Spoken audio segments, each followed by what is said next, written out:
Clip number 1217۔ اس clip میں آپ قرآن پاک کی سورہ فاطر کی آیت نمبر 41 سے 43 تک کی تلاوت، ترجمہ قرآن اور تفسیر قرآن صراط الجنان سماعت فرمائیں گے۔ بسم اللہ الرحمن الرحیم۔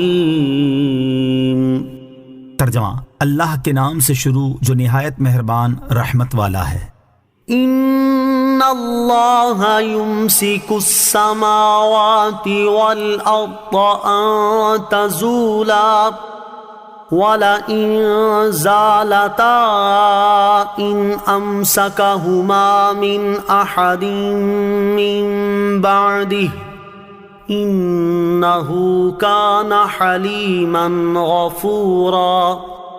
ترجمہ، بے شک اللہ آسمانوں اور زمین کو روکے ہوئے ہے کہ حرکت نہ کریں، اور قسم ہے کہ اگر وہ ہٹ جائیں تو اللہ کے سوا انہیں کوئی نہ روک سکے گا، بے شک وہ حلم والا بخشنے والا ہے۔ ان اللہ یمسک السماوات والارض ان تزولا، بے شک اللہ آسمانوں اور زمین کو روکے ہوئے ہے کہ حرکت نہ کریں، بے شک اللہ تعالیٰ آسمانوں اور زمین کو روکے ہوئے ہے کہ وہ اپنی جگہ سے حرکت نہ کریں، ورنہ آسمان و زمین کے درمیان شرک جیسی معصیت ہو تو آسمان و زمین کیسے قائم رہیں، اور قسم ہے کہ اگر وہ اپنی جگہ سے ہٹ جائیں تو اللہ تعالیٰ کے سوا کوئی اور انہیں روک نہیں سکتا، بے شک اللہ تعالیٰ حلم والا ہے، اسی لیے وہ کفار کو جلد سزا نہیں دیتا، اور جو اس کی بارگاہ میں توبہ کر لے تو اسے بخشنے والا ہے۔ وَأَقْسَمُوا بِاللَّهِ جَهْدَ أَيْمَانِهِمْ لَئِن جَاءَهُمْ نَذِيرٌ لَيَكُونُنَّ أَهْدَىٰ مِنْ إِحْدَى الْأُمَمِ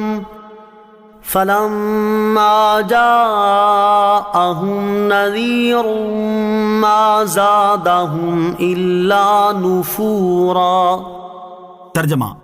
اور انہوں نے اپنی قسموں میں حد بھر کی کوشش کر کے اللہ کی قسم کھائی کہ اگر ان کے پاس کوئی ڈر سنانے والا آیا تو وہ ضرور تمام امتوں میں سے ہر ایک امت سے بڑھ کر ہدایت پر ہوں گے، لیکن پھر جب ان کے پاس ڈر سنانے والا تشریف لایا تو اس نے ان کی نفرت میں ہی اضافہ کیا۔ وَأَقْسَمُوا بِاللَّهِ جَهْدَ أَيْمَانِهِمْ،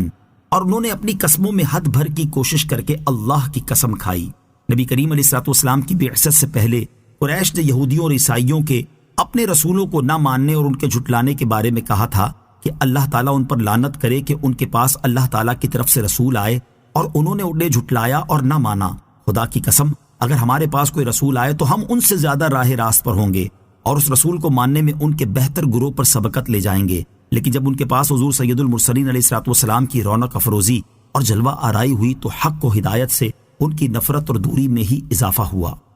استکبارا فی الارض ومکر السیئ ولا یحیق المکر السیئ الا بأہلہ فہل ینظرون الا سنت الاولین فلن تجد لسنت اللہ تبدیلا وَلَن تَجِدَ لِسُنَّتِ اللَّهِ تَحْوِيلًا۔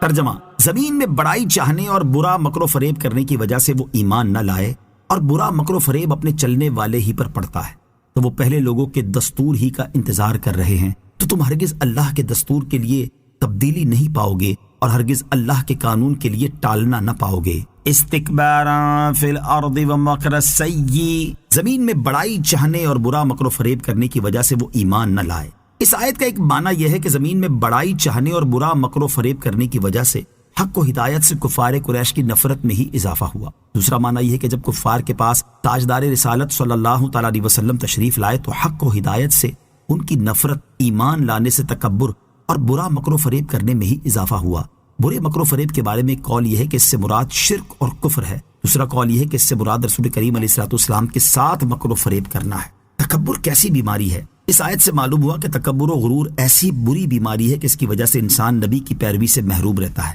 جبکہ بارگاہ انبیاء علیہ الصلوۃ والسلام میں عاجزی اور انکساری ایمان کا ذریعہ ہے۔ کفار مکہ کے کفر کی وجہ یہی ہوئی کہ انہوں نے اپنے کو نبی سے بڑھ کر جانا اور بولے کہ ہم ان سے زیادہ مالدار ہیں، اور اکثر کفار نے نبیوں کو اپنے جیسے بشر کہا۔ وَلَا يَحِيقُ الْمَكْرُ السَّيِّئُ إِلَّا بِأَهْلِهِ، اور برا مکر و فریب اپنے چلنے والے ہی پر پڑتا ہے، یعنی برا فریب مکار پر ہی پڑتا ہے چنانچہ فریب کاری کرنے والے بدر میں مارے گئے۔ فَهَلْ يَنظُرُونَ إِلَّا سُنَّةَ الْأَوَّلِينَ،